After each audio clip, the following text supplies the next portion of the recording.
check out our streaming schedule for this week. We've got tons of content in terms of the NFL and college football, as we're going live just about every single day this week. So make sure you hit that notification bell so you don't miss a single moment where we go live. And now, on with our feature presentation.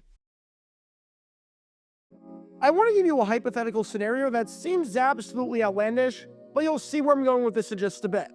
I think we all know, regardless of whether you're religious or not, that Christmas falls on December 25th. When 12/25 rolls around, at least in the United States, it is Christmas Day. It's not like this sneaks up on you. Everyone knows that December 25th is Christmas. Now, I want you to imagine that you are trying to host an event that has nothing to do with Christmas. So I'm not talking about a Christmas party or anything along those lines. This is also not counter-programming of any kind. Not that Jews or Muslims or people of other faiths aren't welcome, but you are trying to target Christians. Now, you're completely oblivious to the fact that December 25th is Christmas. You wake up on December 24th, one day before the big event that you're going to throw, and you realize, holy crap, I just realized something. Massive scheduling conflict. This event falls on Christmas. Again, it's not as though this holiday should have snuck up on you. Christmas on December 25th is one of the most set-in-stone dates on the American calendar. However, you're now scrambling around at the last minute, moving the event around, and it ends up backfiring because the new date is on super short notice. Seems like a really stupid thing to do, right? And speaking of stupid things, if you like learning more about some other really stupid things that take place during NFL history, then this is the place for you, because we talk about all things NFL history all the time with a new video and a new live stream every single day, especially stuff on the Super Bowl. So if you like that sort of stuff, then be sure to hit that like button down below, subscribe, and turn on that notification bell so you don't miss a single video that we post on the channel. Thanks in advance for your support as we try and hit 70,000 subscribers. Well, I bring that scenario up because in 1977, the Detroit Red Wings were an absolute joke throughout the NHL. They ended the season with just 41 points, which was dead last in the league by a fairly comfortable margin, to the point where only one other team had fewer than 61 points, and that was the Colorado Rockies at 54, 13 points above the Red Wings. This team was an absolute mess that ended the year winning just 16 out of 80 games, going 16-55-9 in the process, scoring the fewest goals of any team in the league, and boasting the third worst defense in the NHL. They were so bad that they lost one game against the Maple Leafs 9-1 and allowed a defender to score 5 goals on 5 shots. That's like giving up 3 home runs in a game to the pitcher. Even though you practically had to try to not make the playoffs back then, seeing as 16 of the 22 teams made it, the Red Wings never stood a chance. And if you want to know just how inept and how incompetent they were that season, in what might have been their worst season in franchise history, look no further than what happened when they decided to play a game directly up against the Super Bowl, only for the Red Wings to have no idea that this game was going to be up against the Super Bowl, leading to absolute chaos. Because this is the story behind what might just be, considering the circumstances, the dumbest scheduling controversy in the history of the big game. Before I talk about what exactly the Red Wings did, we need some context to understand the other game that was taking place on the same day that I'm going to take a wild guess and say that more people in the United States cared about. It's January 9th, 1977, and we find ourselves at the Rose Bowl for Super Bowl 11 between the Oakland Raiders and the Minnesota Vikings. One of these franchises is going to win its first Super Bowl ever. For the Raiders, it's their second appearance in the big game after losing Super Bowl II nearly a decade ago to the Green Bay Packers. And for the Vikings, it's their fourth appearance after losing their last 3, one of which you can learn more about by clicking the card in the upper right corner. It was expected to be a super close game. A 13-1 Raiders team that finally got over the hump, known as the Pittsburgh Steelers, and a Vikings defense that was the second best in football, and a team that many thought was not only destined for the Super Bowl, but that this was their last real chance due to their aging core. However, this game turned out to be anything but good, as what we ended up getting was one of the worst Super Bowls of all time.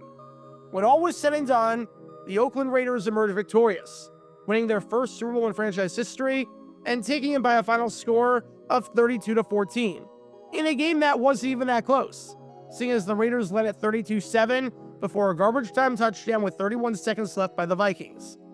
I've talked about this game before in a previous video of mine, so if you want to learn more about it, you can do so by clicking the card in the upper right corner. The Raiders dominated on the ground, taking it to the Purple People leaders by averaging well over 5 yards per carry on 266 rushing yards. The Raiders won the turnover battle by 3. You're not going to lose too many games with a turnover margin of +3. The Raiders did not allow a single point in the first half, and they led it by 3 scores in the halftime break, with the result looking like a formality for quite some time. And prior to the final 2 minutes of the game, when the backups were in and the Vikings got a garbage time touchdown, the Raiders had outgained the Vikings by a whopping 164 yards. This was total domination by one of the best teams in NFL history. This game right here was John Madden's finest hour as a head coach. And this game right here was also one of the lowest hours for the Detroit Red Wings.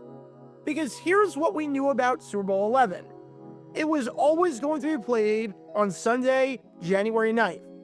It's not as though the NFL picked this date out of a hat. It's not as though the NFL decided at the very last minute that the Super Bowl would be here, or they were supposed to play it on a different date, but they moved it. We knew since the middle of March in 1975 at the meetings that the Super Bowl was going to be held at the Rose Bowl on January 9th, 1977. There was over 22 months' notice that the Super Bowl would be on this day. For most things, and for most events in life, I think it's fair to say that 22 months' notice is an ample amount of time, and that this shouldn't exactly spring up on you. And keep in mind throughout all of this, that even though the Super Bowl was obviously not what it is today, where practically the entire country stops during the game, it was still an absolutely massive deal that was, hands down, the #1 sporting event and television event in the country on an annual basis. Even if it wasn't the pop culture phenomenon with the fanfare of the commercials and the halftime show, seeing as the halftime show for this game was literally just a giant promo for the Mickey Mouse Club and might have been legitimately the worst halftime show ever, and even if there wasn't 25 hours of pregame in a 24-hour day, it was still an event where well over 62 million people watched, holding a 44.4 Nielsen rating and a 73 share, meaning that of all the households in America, 44.4% of them were watching this game. And of the households that had their television on during this game, 73% of them were watching NBC for the Super Bowl. And remember that the 62 million didn't account for other methods of viewing, such as a large Super Bowl gathering, since Nielsen assumes a party of 4 for each gathering, and going out to a bar, since back then, bars and other establishments didn't count toward the rating. So the game could have been higher and been viewed by more than 62 million. In other words, the Super Bowl was a juggernaut that took the country by storm, even back in the mid-70s. So it would be kind of stupid for a sporting event to go up against that. Not because they view it as counter-programming, but because they're just completely oblivious to the fact that the Super Bowl is that day, right? Well, may I introduce you to the other sporting event that was supposed to be taking place at 4 o'clock Eastern, as in the same exact time that Super Bowl 11 was kicking off. That was a battle between the Detroit Red Wings and the Washington Capitals, as in an absolutely riveting affair between a team that was 11-24-6 and a team that was 12-23-5. This meant that between the two teams, across the 81 games they had played thus far, they had won 24 of them, winning less than 30% of the time. If you want to refer to a game as a tank bowl, this was that game. And only moments before, on January 8th, as in the literal day before the game, did the Red Wings realize, oh crap, this game is taking place during the Super Bowl. Despite the fact that you'd have to be living under a rock to not know when the Super Bowl was, especially if you were a sports organization and read the sports section of the newspaper, the Red Wings not only had a game scheduled for January 9th, as in the day of the Super Bowl, but they had it scheduled for the exact time that kickoff was taking place. At least if it was a 12 o'clock or a 1 o'clock start time, that's one thing. Heck, There were 3 NHL games taking place on Super Bowl Sunday besides this one, with all 3 of those games scheduled for later than 7 o'clock at night, so well after the Super Bowl was done. But this Red Wings game, that was going to interfere with the entire Super Bowl, because every Red Wings puck drop for Sunday games took place at 4 o'clock. And the Red Wings had no idea about this until a few hours before the Super Bowl was about to start, relatively speaking. With that, on January 8th, just one day before the Super Bowl, the Red Wings announced that they were moving their home game against the Capitals back a day to Monday, January 10th, with the reason for that being the Super Bowl, as in a day that was set in stone on the calendar for 22 months. If you want to know what the equivalent of a kid procrastinating on a paper that was announced on day 1 of the semester and wasn't due until the final day, and asking for an extension on the second to last day because he hadn't started writing the paper yet, that's what this was like. That's exactly what this was like. A team spokesman tried to deflect the issue by blaming the Capitals for this, saying, "We couldn't postpone it sooner because we had to get approval from Washington. There are questions of travel commitments and other things that couldn't be determined earlier." But come on! This never should have been scheduled in the first place. Going up against the Super Bowl at a predetermined date and trying to win over football fans in a football city was always going to be a problem. You can blame the Capitals all you want, but this is on you for initially scheduling a 4 o'clock puck drop in the first place on the one day of the year that you cannot do that. Which is why it's going to come as a surprise to no one that when the Red Wings-Capitals game eventually got played after the conflict that arose due to this Super Bowl right here, that no one showed up. Turns out, moving game at the last minute to a Monday night is really hard. The Red Wings lost 2-0, and only 2,500 people attended the game. Granted, there was a massive snowstorm where 6 to 8 inches of snow fell and schools were closed, with radio announcer Bruce Martin even saying on the air, "This isn't a very good night to be out. Driving is very hazardous." And with his color commentator saying, "If I didn't have to be here, I certainly wouldn't have come out on a night like this." But how many people can just decide to do something on a Monday night at the last minute? Even if there was no snow, I'm not sure how many people would have showed up to Olympia Stadium. More than 2,500? Probably, but not a lot. This was just a complete and utter bungling of the situation by the Red Wings and by the NHL for somehow not realizing until the very last moment that they were going up against the biggest sporting event of the year. And what's really funny is the fact that the NHL, about a quarter century later, got absolutely saved by a scheduling conflict with the Super Bowl.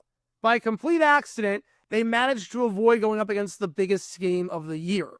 Back in 2002, the NHL played its All-Star game on a Saturday. Now, back in the day, the NHL All-Star game was always on a Sunday. For whatever reason, this year in 2002, it was taking place on Saturday, February 2nd. The Super Bowl was supposed to be January 26th, which is a Sunday, so no conflict there. However, because of the attacks on September 11th, that forced the game to get moved back a week because the NFL had to halt their calendar by a week, the Super Bowl was now being played on Sunday, February 3rd. Again, any other year, the All-Star game would be going up against the Super Bowl, and there would be a massive scheduling conflict as a result. But by sheer accident, the NHL managed to avoid a massive conflict in 2002, where the NFL had to push their game back a week. There was still some controversy about that game because of how close it was to the Winter Olympics, but at least they avoided the Super Bowl. Can't say the same about the Red Wings in 1977. This year, if you're watching as of this video in 2025, the NHL and its teams know better than to go up against the Super Bowl. There are 2 games taking place on February 9th, with one of them between Utah and Washington, with puck drop at 12:30, and the other one being up in Canada between Tampa Bay and Montreal, with puck drop at 1 o'clock. In other words, those games will be done well before the opening kickoff of the Super Bowl at 6:40. They'll be done no later than 3 hours before the game starts. But in 1977, the NHL and the Detroit Red Wings, despite having 22 months of notice, did not get the memo.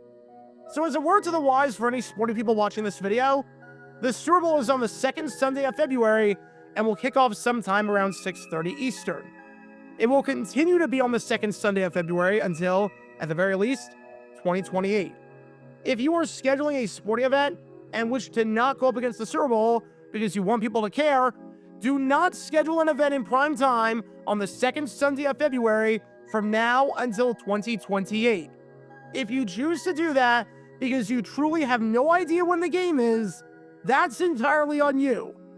Because in 1977, when it came to going up against this Super Bowl right here, the Red Wings management against the Capitals, both on and off the ice, was capital incompetence. It was less than super. Be sure to like and subscribe if you have not done so already, as it helps the channel out a lot, and check out my other channels, JG8 for the history of college football, JG7 for the history of baseball, and JG9 News, where we talk about all things happening in the NFL. Join me every Wednesday night at 8 p.m. Eastern, where we'll play live NFL trivia for cash prizes. And make sure to join me live, as we're on stream just about every single day. And thanks to all our Patreon members and our YouTube members for helping out the channel. See how you become a member and show your support financially in the description down below.